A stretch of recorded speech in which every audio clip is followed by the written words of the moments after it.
நமஸ்காரம். உங்க கல்பனா ஸ்ரீகாந்த் துளாராசி மற்றும் துளாலக்ன அன்பர்களுக்கு இந்த நவம்பர் மாசம் எப்படி இருக்கு அப்படின்றது இந்த பதிவுல பார்க்க போறோம்.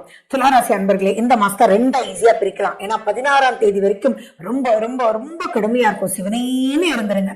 16ஆம் தேதிக்கு அப்புறம் ஒரு நிமிஷம் கூட விடாதீங்க. எல்லாமே சக்க போடு போடு ராஜான்ற அளவுக்கு கிரகங்கள் எல்லாம் வான்னு கூப்பிட்டு இருக்க. குவிக்கா உங்களுக்கு சொல்லணும்னா, சனி உங்க சுய ஜாதகத்துல வக்ரம் பெற்றிருந்தா நீங்க 16ஆம் தேதியிலிருந்து 28ஆம் தேதிக்குள்ள எதெல்லாம் சாதிச்சுக்கணும்னு நினைக்கிறீங்களோ அதெல்லாம் நீங்க பிள்ளையார் சொல்லி போட்டுருங்க.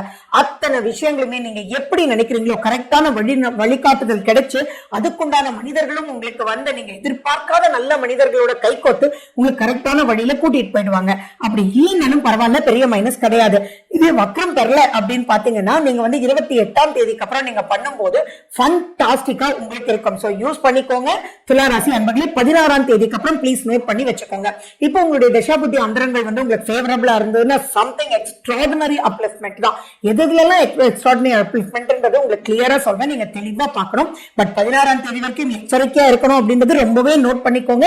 எந்த ஒரு விஷயத்துக்குள்ளும் ஈடுபட்டு இப்ப சிக்கிக்கவே வேண்டாம். எப்போ 16ஆம் தேதி வரைக்கும், நவம்பர் 16ஆம் தேதி வரைக்கும். அது ஏன் அவ்வளவு நவம்பர் 16 சொல்றோம் அப்படின்றத யோசிக்கிறீங்க. என்ன அப்படின்னா, உங்களுடைய ராசிநாதன் யாரு? சுக்கிரன். அந்த சுக்கிரன் நீச்சத்துல போய் உட்கார்ந்துட்டு இருக்காரு. அப்படி உட்காரும் போது எப்பயுமே ராசிநாதன் தான் ரொம்ப ரொம்ப ரொம்ப முக்கியங்க.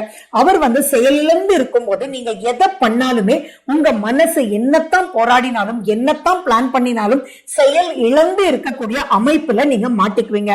அதனால ஜஸ்ட் லைக் தட் சிவனேன்னு இருங்க. ரொம்ப பிரஷர் இருக்கும்ன்றதை ஞாபகம் வச்சுக்கோங்க. உங்களை எல்லாருமே புஷ் பண்ணுவாங்க ஏதோ பண்ண சொல்லி, எதுவுமே பண்ணாதீங்க.